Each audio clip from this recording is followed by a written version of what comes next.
Competition hub के video lecture में स्वागत है स्टूडेंट्स आपका। और आज का जो टॉपिक है वो है सविनय अवज्ञा आंदोलन। बहुत ही महत्वपूर्ण टॉपिक है आपके एग्जाम के लिए और यह GS 1 का बहुत ही हिट लिस्टेड टॉपिक है। और साथ साथ जो हिस्ट्री ऑप्शनल वाले हैं उनका भी यहाँ से क्वेश्चंस पूछा जा सकता है मॉडर्न हिस्ट्री के अंतर्गत, आधुनिक इतिहास के अंतर्गत। तो सविनय अवज्ञा आंदोलन आप अच्छे से पढ़ करके जाएं। देखिए स्टूडेंट्स, यह घटना जो है गांधी जी का जो है संघर्ष विराम और संघर्ष का ही एक घटना है कि गांधी जी किस प्रकार से सबसे पहले वो आते हैं तो चंपारण सत्याग्रह करते हैं, फिर असहयोग आंदोलन करते हैं, फिर वह विराम की अवस्था में चले जाते हैं, फिर संघर्ष करने के लिए सविनय अवज्ञा आंदोलन की शुरुआत 1930 ईस्वी में करते हैं। ठीक है, यह आंदोलन का ऐसे पीरियड जो चलता है काल वो 1930 से 34 के दरमियान चलता है। और इसमें क्या क्या कारण थे और किस स्तर पर यहाँ पर देखने को मिला है, क्रांति का जो स्वरूप है, आंदोलन का जो स्वरूप है किस प्रकार से देखने को मिला है, वो सारा चीज़ इसके तहत हम लोग अध्ययन करेंगे। और आप लोग को एक सूचना, महत्वपूर्ण सूचना बता दें कि अगर जो लोग PDF या वीडियो लेक्चर ज्वाइन नहीं किए हैं ऐप के माध्यम से तो वो ज़रूर ज्वाइन कर लें। आपके लिए बहुत ही ज़्यादा ये बेनिफिशियल होने वाला है आपके 67th एग्ज़ाम के लिए। और आने वाले समय में अगर आप कमीशन की तैयारी कर रहे हैं BPSC का, तो आने वाले समय में भी यह बहुत ज़्यादा हमारा चैनल और हमारा जो ऐप है आपको मदद करेगा। तो आप भरोसा रखें और अभी बहुत ही कम कॉस्ट में इसको दिया जा रहा है, तो आप ज़रूर बाय कर लें, आप ज़रूर ही फ़ायदा में रहेंगे। इस बात का आप अपने ऊपर भरोसा रखें और हमारे ऊपर भी भरोसा रखें। ठीक है, चलिए। और यहाँ पर जो आज का जो टॉपिक है वो अब शुरुआत करते हैं और इसकी भूमिका में आपको क्या लिखना है वो आप समझे। सबसे पहले देखिए, भारतीय राष्ट्रीय आंदोलन के इतिहास में सविनय अवज्ञा आंदोलन का विशेष महत्व है। ठीक है, 1930 ईस्वी में गांधी जी के द्वारा शुरू किया गया आंदोलन भारतीय स्वतंत्रता संग्राम में मील का पत्थर साबित हुआ। देखिए, सभी आंदोलन कहीं ना कहीं एक प्रकार से आप कह सकते हैं कड़ी का काम किया है, एक दूसरे से सब जुड़ा हुआ है। ठीक है, कई कारण होते हैं और उसके कई परिणाम भी होते हैं। तो कारणों के स्तर पे भी जुड़ाव रहता है घटना का और परिणाम के स्तर पे भी जुड़ा रहता है। तो उसी प्रकार से जो गांधी जी के द्वारा 1930 में जो शुरू किया गया है स्वतंत्रता संग्राम, या एक प्रकार से आने वाले आंदोलन के लिए मील का पत्थर साबित हुआ। और इस आंदोलन के प्रमुख कारण जो हैं वो निम्न है। सबसे पहला, साइमन कमीशन में कोई भारतीय सदस्य न होना। अंग्रेजों के द्वारा जो साइमन कमीशन लाया गया उसमें एक भी भारतीय सदस्यों को शामिल नहीं किया गया, जबकि साइमन कमीशन भारतीयों के लिए कानून बनाने की बात थी, भारतीयों को स्वायत्तता देने की बात थी। तो यहाँ पर एक भी, जब भारतीय नहीं होंगे तो भारतीय बातों को रखा नहीं जाएगा।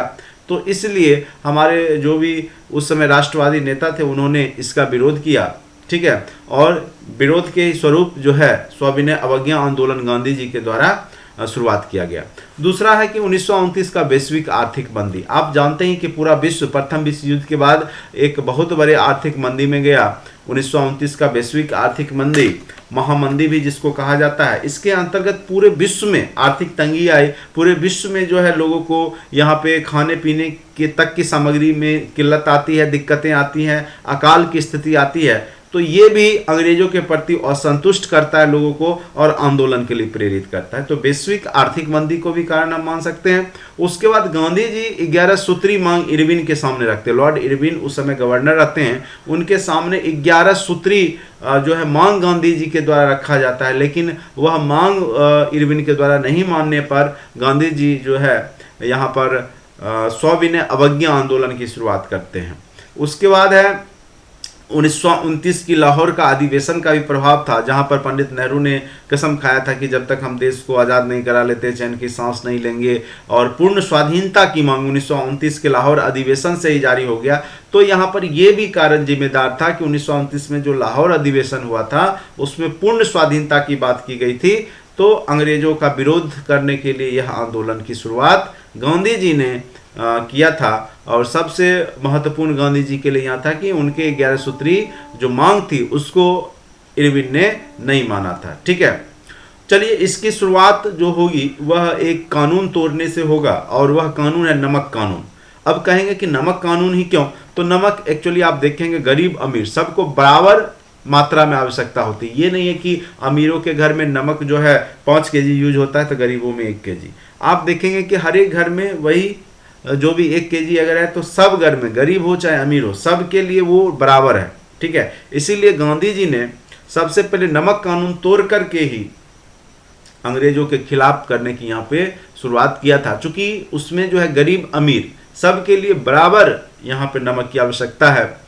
और पहले क्या था कि नमक लोग जो भी समुद्र किनारे के लोग थे वो खुद बना करके अपना यूज करते थे। लेकिन आने वाले समय में अंग्रेजों ने क्या किया था कि नमक कानून बना दिया था, जिसके तहत कि कोई भी भारतीय जो है नमक नहीं बना सकते थे और नमक पे टैक्स लिया जाता था, कर लिया जाता था, नमक कर। और कई प्रकार के जो भी यहाँ पे आर्थिक शोषण किए जाते थे भारतीयों का नमक के लिए भी।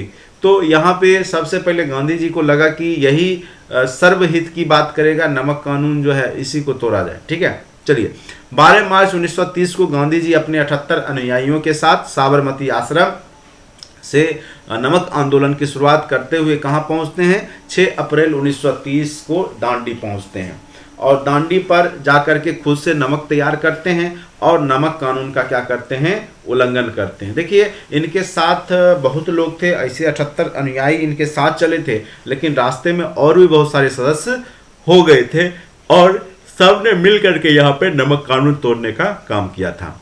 और सुभाष चंद्र बोस ने इस घटना को क्या कहा है? दांडी मार्च की तुलना नेपोलियन के पेरिस मार्च से किया है। तो हमारे ये जो महापुरुष हैं सुभाष चंद्र बोस, उन्होंने भी इस घटना को नेपोलियन के पेरिस मार्च से तुलना किया है। यानी यह घटना भारतीय इतिहास में या स्वतंत्रता संग्राम में बहुत ही महत्वपूर्ण घटना है। यह क्वेश्चन बीपीएससी प्री में भी पूछा गया था कि कितने तारीख को या कितने दिन में शायद पहुंचे थे, तो 24 दिन का अंतर है। तो ये क्वेश्चन बीपीएससी प्री में पूछा गया था। ठीक है, तो कौन सा क्वेश्चन प्री में पूछा जाए कहना मुश्किल होता है, कहीं से भी क्वेश्चन पूछे जा सकते हैं, बस आपके पास कॉन्सेप्ट होना चाहिए। चलिए उसके बाद एक कार्यक्रम, इसके तहत क्या कार्यक्रम किए गए? नमक कानून का उल्लंघन तो किया ही गया। उसके बाद विद्यार्थी स्कूलों की तरह, देखिए नाम से क्लियर, सविनय अवज्ञा, यानी हम विनय पूर्वक आपकी अवज्ञा करेंगे, आपका आज्ञा का पालन नहीं करेंगे। ठीक है, विद्यार्थी स्कूलों का त्याग करें, इसके तहत विद्यार्थियों ने स्कूल का त्याग कर दिया। वकील ने अपनी वकालत छोड़ दी, डॉक्टर राजेंद्र प्रसाद ने भी अपनी जो वकालत थी उसको छोड़ दिया था। सरकारी कर्मचारी अपने पत्र को त्याग पत्र दे सकते हैं, तो उन्होंने जो सरकारी कर्मचारी थे अंग्रेज के अंदर, उन्होंने अपना त्याग पत्र दे दिया। लोग जो है विदेशी वस्तुओं का बहिष्कार करने लगे, हर घर में लोग सूत काटने लगे और चरखा चलाने लगे। ठीक है, तो ये सब उसमें कार्यक्रम किया गया। तो सूत काटे और चरखा चला, यानी अंग्रेज के द्वारा जो हम कपड़े पे डिपेंडेंट रहते थे वो यहाँ पे बंद करने की बात की गई। स्वदेशी जो वस्त्र है वो बनाने की बात की गई।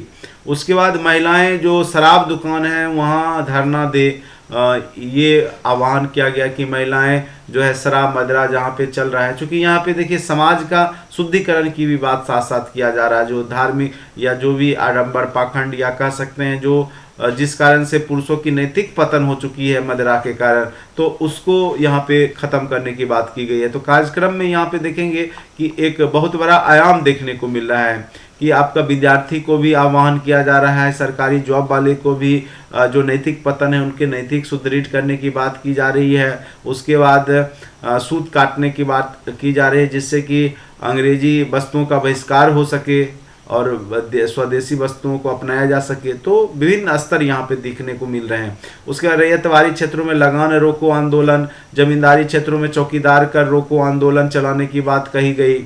जहाँ समुद्र ना हो वहाँ मानसून के कारण समुद्र तटीय क्षेत्रों में जाना संभव ना हो, वहाँ वन कानूनों का उल्लंघन किया जाए। यानी विभिन्न कानूनों का उल्लंघन यहाँ पर देखने को मिल रहा है। यानी गांधी जी का थोड़ा सा अब एग्रेसिव मूड अन्य आंदोलन की अपेक्षा में यहाँ दिख रहा है। ठीक है, आंदोलन का सामाजिक आधार क्या था? तो सविनय अवज्ञा आंदोलन में बड़ी संख्या में महिलाओं ने भाग लिया था। वस्तुतः वे धरना देने में, जुलूस में, बहिष्कार कार्यक्रम में शामिल हुई थी। तो यहाँ पे आप देखिएगा कि यह एक बहुत बड़ा जन आंदोलन था और इसमें जनता ने बहुत बड़े स्तर पे पार्टिसिपेट किया था। यानी यहाँ पे महिलाओं ने भी अपनी विशेष भूमिका निभाई थी। उसके बाद यहाँ पे आप देखेंगे कि पूंजीपति वर्ग जो है उनका भी इस आंदोलन को समर्थन प्राप्त होता है।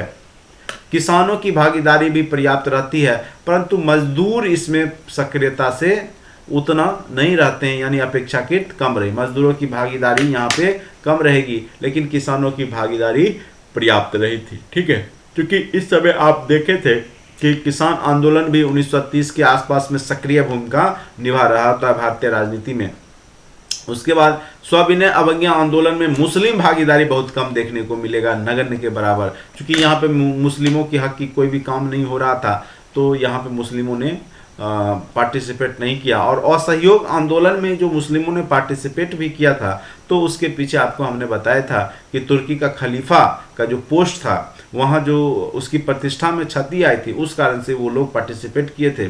तो साफ दिख रहा है कि यहाँ पे मुस्लिम समुदाय के लोगों का यहाँ पे बहुत ही नगण्य के बराबर योगदान था सविनय अवज्ञा आंदोलन में।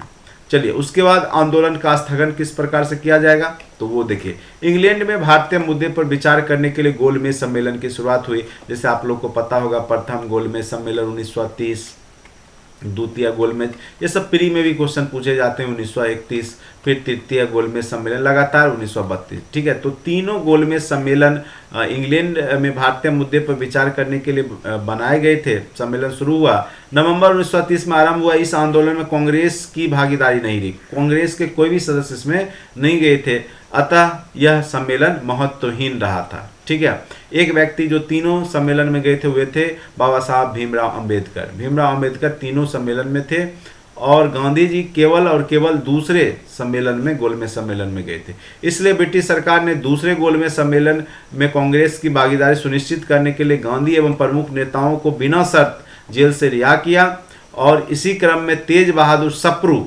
जायकर के प्रयासों से गांधी और वायसराय इरविन के बीच में 5 मार्च 1931 को समझौता हुआ, और इस समझौते को सरोजनी नायडू ने क्या कहा था, 2 महात्माओं का मिलन कहा था। ठीक है, जो इसमें से कुछ मांग जो थे 11 सूत्री कार्यक्रम में जो मांग था, 11 सूत्री में से कुछ मांग को माना गया। जैसे पहला मांग क्या माना गया, हिंसात्मक अपराधियों के अतिरिक्त जो हिंसा के गतिविधि में शामिल थे उनको छोड़ करके, जो हिंसा की गतिविधि में शामिल नहीं थे और राजनीतिक कैदी थे, तो उनको सबको छोड़ दिया गया। ठीक है, दूसरा, मदिरा, अफीम या विदेशी वस्तु के दुकानों पर शांतिपूर्ण जो प्रदर्शन है बहिष्कार करने का या कुछ भी, तो वो यहाँ पे अनुमति दे दी गई। उसके बाद समुद्र के आसपास जो लोग रहते थे आवश्यकता अनुसार नमक बना सकते थे, ऐसी अनुमति दी गई। ठीक है, उसके बाद सरकारी सेवाओं से जो लोग त्यागपत्र दे चुके थे उनको भारतीय मुद्दों पर सहानुभूति पूर्वक विचार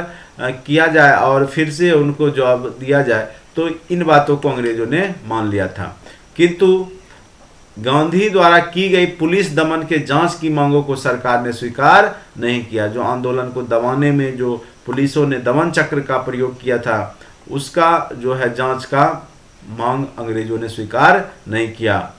तो अब यहाँ पर देखिए, फिर भी गांधी ने इस समझौतों के तहत आंदोलन स्थगित करने और गोलमेज सम्मेलन में कांग्रेस की भागीदारी के प्रति सहमति प्रकट की।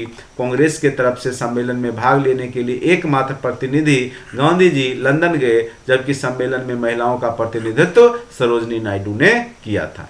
ठीक है, फिर क्या होगा आगे, 28 दिसंबर 1931 को गांधी जी लंदन से भारत लौटे। स्वदेश पहुंचने पर उन्होंने कहा, यह सच है कि मैं खाली हाथ लौटा हूं, यानी कुछ भी बड़ा हुआ हाथ नहीं लगा, किंतु मुझे संतोष है कि जो ध्वज मुझे सौंपा गया था मैंने उसे नीचे नहीं गिरने दिया और उसके सम्मान के साथ समझौता नहीं किया, और आगे चलकर गांधी इरविन समझौता का उल्लंघन किया जाने लगा। जो नेक्स्ट गवर्नर आए या जो आगे चल करके गांधी इरविन जो बीच में जो 5 समझौता किए गए उसको भी उल्लंघन किया जाने लगा। अंततः गांधी जी को द्वितीय सविनय अवज्ञा की शुरुआत करनी पड़ी। 4 जनवरी 1932 से 7 अप्रैल 1934 तक लगभग चला। ठीक है, बाद में गांधी जी को क्या किया गया, गिरफ्तार करके यरवदा जेल भेज दिया गया, और इस प्रकार हम पाते हैं कि अंग्रेजों के छल प्रपंच से आंदोलन को दबा दिया गया, किंतु इस आंदोलन ने भारतीय जनता में आक्रोश की भावना को पैदा किया तथा आने वाले आंदोलन का आधार तैयार होने में मदद मिला। तो इस प्रकार से आप इंड कर सकते हैं। तो सविनय अवज्ञा आंदोलन कारण और परिणाम के स्तर पर ये असफल आंदोलन ही कहिए था, लेकिन फिर भी कारण और परिणाम के स्तर पर पूछे जा सकते हैं क्या कारण थे और क्या परिणाम निकले, लास्ट क्या हुआ। तो 1930 और से 34 के बीच में यह सविनय अवज्ञा आंदोलन देखने को मिला। तो आपको, मुझे लग रहा है कि आपको समझ में आ गया होगा, ज़्यादा बड़ा टॉपिक नहीं था। अगर अच्छा लगता है तो चैनल को लाइक ज़रूर करें, दोस्तों के बीच में शेयर ज़रूर करें, आप इतना तो कर ही सकते हैं।